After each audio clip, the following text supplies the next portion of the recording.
একজন মেয়ে যদি ভালো স্ত্রী হতে চায়, যোগ্য স্ত্রী হতে চায়, আদর্শবান স্ত্রী হতে চায়, তাকে 10টা গুণ মেনে চলতে হবে। যুবক ভাই বলুন তো সবাই, কয়টা গুণ? এই 10টা qualification it is really really most important to have, থাকতে হবে। একজন মেয়ে যদি চায় যে আমি আমার স্বামীর মন জয় করে চলবো, আমি আমার স্বামীর মাধ্যমে জান্নাতকে গেইন করব, জান্নাত পাবো, আল্লাহ তাআলাকে পাবো, তার মাঝে 10টা গুণ রাখার দরকার। যুবক ভাইরা আছে না নাই? হাদিসে আসছে, স্ত্রী হচ্ছে স্বামীর জীবনের সবচেয়ে শ্রেষ্ঠ নিয়ামত আল্লাহ তাআলার পক্ষ থেকে। যার স্ত্রী আছে নেককার দিনদার, তাকে আল্লাহ তাআলা পৃথিবীতে সবচেয়ে শ্রেষ্ঠ নিয়ামত দান করেছে। সুবহানাল্লাহ পড়েন। যার কাছে দিনদার নেককার মানসিক প্রশান্তির মতো একজন নারী নেই, স্ত্রী নেই, টাকা আছে, পয়সা আছে, গাড়ি আছে, সম্পত্তি আছে, তার মাথায় রাখতে হবে আমার জীবনের সবচাইতে দামি জিনিস আমি এখনো গেইন করতে পারি নাই। ঠিক কিনা বলেন? স্ত্রী হচ্ছে আমাদের জীবনের সবচাইতে বড় এবং দামি একটা নিয়ামত। আজকে আমরা জানবো 10টি গুণ এমন, যে 10টি গুণ প্রত্যেকটা নারীর রাখা উচিত। প্রথম গুণ যেটা প্রত্যেকটা মেয়ের থাকতে হবে, সেটা হচ্ছে প্রত্যেকটা স্ত্রীর প্রত্যেকটা দোয়ার পরে, প্রত্যেকটা নামাজের পরে তার দোয়াতে এই দোয়া করা উচিত যে আল্লাহ তুমি আমার স্বামীর জীবনে বরকত দান করো, আমার সন্তানকে বরকত দান করো, আমার পরিবারে বরকত দান করো, আমার শ্বশুর শাশুড়ি নেক হায়াত দান করো, পরিবারটাকে তুমি বরকত দ্বারা পরিপূর্ণ করে দাও। প্রত্যেকটা যোগ্যতা সম্পূর্ণ ওয়াইফ, একজন আদর্শবান ওয়াইফের তার পরিবারের জন্য দোয়া করার দরকার। যুবক ভাইরা বলেন তো সবাই, আছে না নাই? আজকালকার মেয়েরা দোয়া করবে কি, স্টারডসে দেখেই কুল পায় না। সারাদিন রিলস, সারাদিন টিকটক, সারাটা দিন ইনস্টাগ্রাম চালায়। আমি বড্ড অবাক হয়ে যাই যে পুরুষদের চাইতে নারীরা টাইম ওয়েস্টের ব্যাপারে অনেক বেশি সামনে এগিয়ে। যেহেতু স্বামীর উপরে খায়, এটা আল্লাহ তাআলা সিস্টেমটা করেছেন এমনভাবে, স্বামী খাওয়াবে, স্বামীর দায়িত্ব। ভাই দেখছে বিয়ের আগে, বাবা দেখেছে বিয়ের আগে, বিয়ের পরে স্বামী দেখতেছে। তো তাদের জীবনে বেসিকলি সংসার ছাড়া, সন্তান ছাড়া বেশি একটা কাজ তাদের হাতে থাকে না। তো শয়তান ওয়াসওয়াসা দিয়ে তাদের জীবনের শ্রেষ্ঠ মূল্যবান সময়গুলোকে ফেসবুক, টিকটক, অমুক কাপল ভিডিও, অমুকে তার স্বামীকে কি দিয়েছে, বউকে কি দিয়েছে, অমুকের গ্যাঞ্জাম কি, সারাটা দিন তাদের সময়গুলো ফেসবুকে নষ্ট করে দেয়। ঠিক কিনা বলেন? So qualified wife will make সাপ্লিকেশন for her entire family. প্রত্যেকটা আদর্শবান স্ত্রী তার পরিবারের জন্য দোয়া করবে। আল্লাহ আমাদের প্রত্যেকটা বোনদেরকে তৌফিক দান করুন। সকলেই মন খুলে পড়া আমিন। হাদিসে আসছে, আর দোয়া উমুখুল ইবাদা, দোয়া হচ্ছে সমস্ত ইবাদতের মূল। এজন্য প্রত্যেকটা কাজে কর্মে স্বামীর জন্য দোয়া করার দরকার। যুবক ভাইরা বলেন তো সবাই, আছে না নাই? আছে। নাম্বার 2, এটা খুবই গুরুত্বপূর্ণ বিষয়। যুবক ভাইরা মনোযোগ দিয়ে শুনবেন, প্রত্যেক মেয়ের মাঝে এই গুণটা রাখা জরুরি। সেটা হচ্ছে স্বামীর প্রতি আনুগত্যশীলতা প্রকাশ করা। স্বামী বলছে যান পানি খাবো, অ্যাট দ্য সেম টাইম নিয়ে আসতে হবে। কথাগুলো আমি ফিল করে বলছি, বুঝে বলছি। আপনি বসে আছেন, আপনার ওয়াইফ আমি তোমার সাথে কথা বলবো, একটা কথা আছে, আপনার ওয়াইফ রিলস দেখতেছে। এটা কোনো ভদ্র মেয়ের কাজ না। একজন যোগ্যতা সম্পূর্ণ মেয়ের কাজ হচ্ছে, আমার স্বামী বলেছে কথা বলবে, এখন সব বা Facebook of, mobile phone off, এখন স্বামী যা বলবে চুপচাপ মাথা নত করে আয়েশার মতো আমি শুনবো। ঠিক কিনা বলে? এটা কিন্তু খুব জরুরি যুবক ভাইরা। স্বামীর প্রতি যদি কোনো মেয়ে আনুগত্যশীল নয়, বুঝবেন কথাটা, আমি আবারও রিপিট করছি, আই রিপিট এগেইন, আমি আবারও বলছি, স্বামীর প্রতি কোনো মেয়ে যদি আনুগত্যশীল না হয়, চাই সে যত বড় পরিবারের মেয়ে হোক, যত সুন্দরী মেয়ে হোক, যতটা কোয়ালিফাইড হোক, যতটা স্মার্ট হোক, ডাজন্ট ম্যাটার। পুরুষ যে নারীকে আনুগত্যশীল পায় না, 1 মাস 2 মাস 3 মাস 4 মাস সহ্য করে, একদিন না একদিন সেই পুরুষ সে হাতটা ছেড়ে দেয়। যুবক ভাইরা ঠিক কিনা বলেন? সো মেয়েদেরকে অবশ্যই আনুগত্য প্রবণ হতে হবে। আর আনুগত্য প্রবণ হতে গিয়ে এটা ভাবা যাবে না আমি কি আমার স্বামীর গোলাম নাকি, আমি কি আমার স্বামীর কেনা গোলাম নাকি, যা বলবে তাই শুনবো। না না না না, ইটস নট লাইক দ্যাট। স্বামীর আনুগত্য প্রবণ হওয়াটাই হচ্ছে ইসলামের আসল শিক্ষা। সুবহানাল্লাহ পড়বেন না আপনারা? আল্লাহ প্রত্যেকটা নারীকে আনুগত্যশীল হওয়ার তৌফিক দান করুন। সকলেই মন খুলে পড়া আমিন। 3 নাম্বার, প্রত্যেকটা স্ত্রীর উচিত নিজের কাজের মাধ্যমে স্বামীকে খুশি রাখা। Any kind of way she can apply, যে কোনো ওয়েতে সে এটা অ্যাপ্লাই করতে পারে যেটা তার স্বামীকে খুশি রাখবে। যে কোনো কাজ, রান্নার মাধ্যমে হোক, একটা সুন্দর কাজের মাধ্যমে হোক, কথার মাধ্যমে হোক, যেটা দিয়ে হোক, তার স্বামীকে খুশি রাখার ট্রাই অলওয়েজ করতে হবে। আল্লাহ প্রত্যেকটা মেয়েকে বোঝার তৌফিক দান করুক, সকলে মন খুলে পড়া আমিন। 4 নাম্বার, প্রত্যেকটা মেয়ের উচিত, প্রত্যেকটা স্ত্রীর উচিত এমন কোনো টপিক, এমন কোনো বিষয় স্বামীর সামনে উল্লেখ না করা যে টপিকে কথা আসলেই ঝগড়া শুরু হয়ে যাবে। কথা বোঝেন নাই?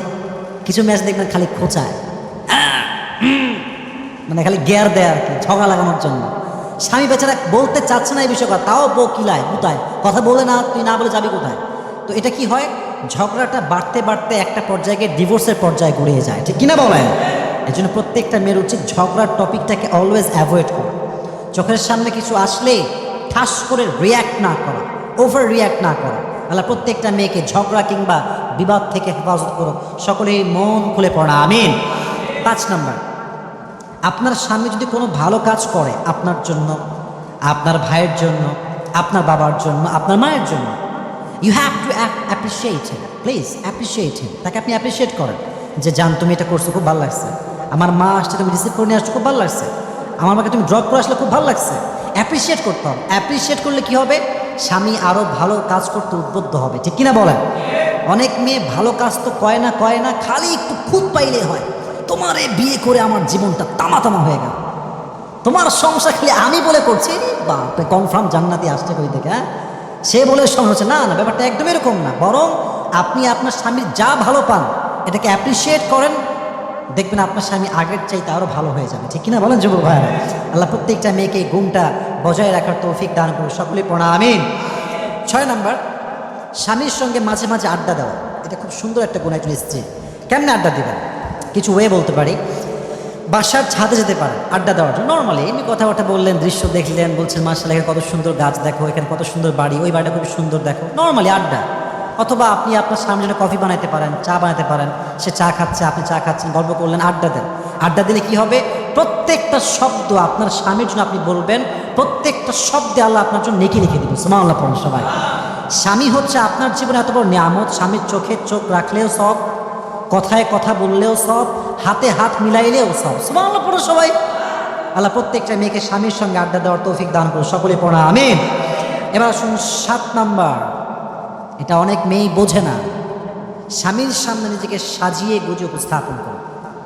আমি আবারও বলছি, আই রিপিট এগেইন, স্বামীর সামনে নিজেকে সাজিয়ে গুছিয়ে উপস্থাপন করো। অনেক মেয়ের মাঝে একটা ভুল ধারণা আছে, আরে আমার স্বামী তো আমার সব দেখেছে, সবই তো জানে আমি কেমন মেয়ে, কই থেকে আসছি, কেমনে থাকি, এত সাজার কি দরকার, আরে যা আছে তাই করে থাকে। এটা ঠিক না। প্রত্যেকটা পুরুষ তার শখের নারীকে সাজা গোজা সুন্দর পরিপাটি দেখতে চায়। একজন স্ত্রীর উচিত নিজেকে শাড়ি পরে, 3 পিস পরে, হালকা মেকআপ করে, লিপস্টিক ইউজ করে, যেভাবে পারা যায়, যতভাবে পারা যায় নিজেকে সুশোভিত করে, নিজেকে সাজিয়ে গুজিয়ে সুন্দরভাবে পরিপাটি করে উপস্থাপন করা। স্ত্রীর চোখের দিকে যখন স্বামী তাকাবে, তার চেহারা দেখে যখন স্বামী খুশি হবে, এতেও সেই মেয়ে সওয়াব পাবে। সুবহানাল্লাহ পড়বেন না তো সবাই? এটা অত্যন্ত জরুরি। দেখবেন যে অনেক মেয়ে বিয়ের পরে একদম বেলাজা হয়ে যায়। বেলাজা বোঝেন? কাপড় একদিকে, ওড়না একদিকে, বুকের কাপড়, please don't take it negatively, আমি জাস্ট বলতেছি বোঝাবার সাথে মেয়েদেরকে, এটা আপনি করবেন। এতে করে কি হয়, দিন দিন আপনার স্বামীর আপনার প্রতি রুচি নষ্ট হয়।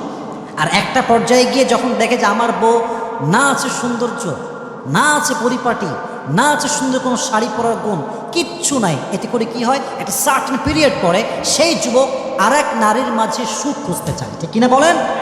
স্বামীর সামনে নিজেকে সাজিয়ে গুজিয়ে উপস্থাপন করেন আমার প্রিয় বোনেরা। আল্লাহ প্রত্যেকটা মেয়েকে কথাটা বোঝার তৌফিক দান করুন, সকলে পড়া আমিন।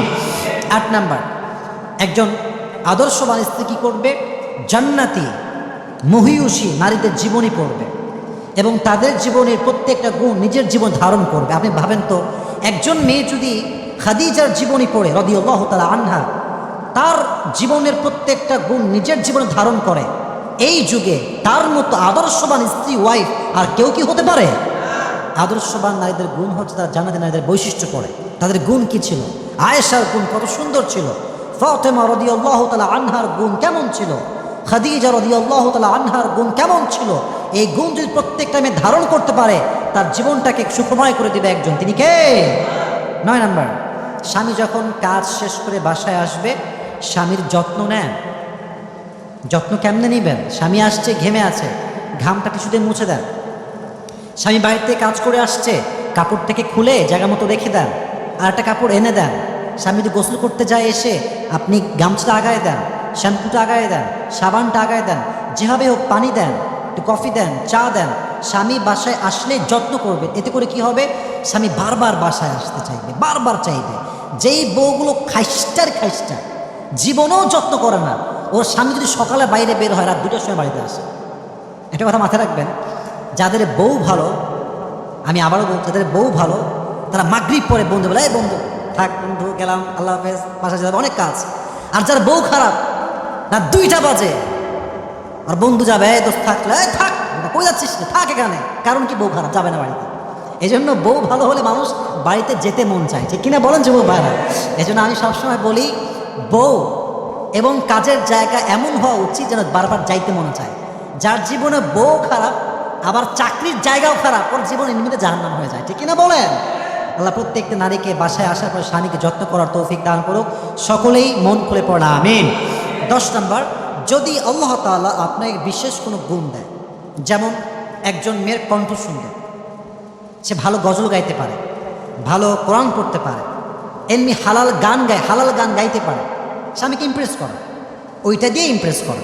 আচ্ছা, একজন মেয়ে ভালো শাড়ি পরতে পারে, সুন্দর করে পরিপাটি করে গুছিয়ে পড়তে পারে, ওইটা দিয়ে আপনি ইমপ্রেস করেন। একজন মেয়ে ভালো লিখতে পারে চিঠি, আপনি চিঠি দিয়ে ইমপ্রেস করেন। একজন মেয়ের রান্নার গুণ খুবই ভালো, সে সালাদ খুব ভালো করতে পারে, সে কফি খুব ভালো করতে পারে, সে গরুর গোস্তের রেসিপি খুব ভালো পারে, সে চটপটি করতে খুব ভালো পারে, তার একটা গুণ হচ্ছে ফুচকা করতে ভালো পারে। যে কোনো গুণ যদি আপনার থাকে, রান্নার গুণ হতে পারে, খাবারের গুণ হতে পারে, আপনার কোনো পোশাকের গুণ হতে পারে, যে কোনো গুণ দিয়ে আপনি ইমপ্রেস করার ট্রাই করেন। যত ইমপ্রেস করবেন আপনার স্বামীকে, আপনার স্বামী আপনাকে তত বেশি ভালোবাসবে, ঠিক কিনা বলেন? আল্লাহ প্রত্যেকটা মেয়েকে এই 10টি গুণ নিজের জীবনে ধারণ করার তৌফিক দান করুন। সকলেই আমরা মন খুলে পড়ছি আমিন। আল্লাহ প্রত্যেকটা স্ত্রীকে আদর্শবান স্ত্রী হওয়ার তৌফিক দান করুন। আমরা সকলেই মন খুলে পড়ছি আমিন।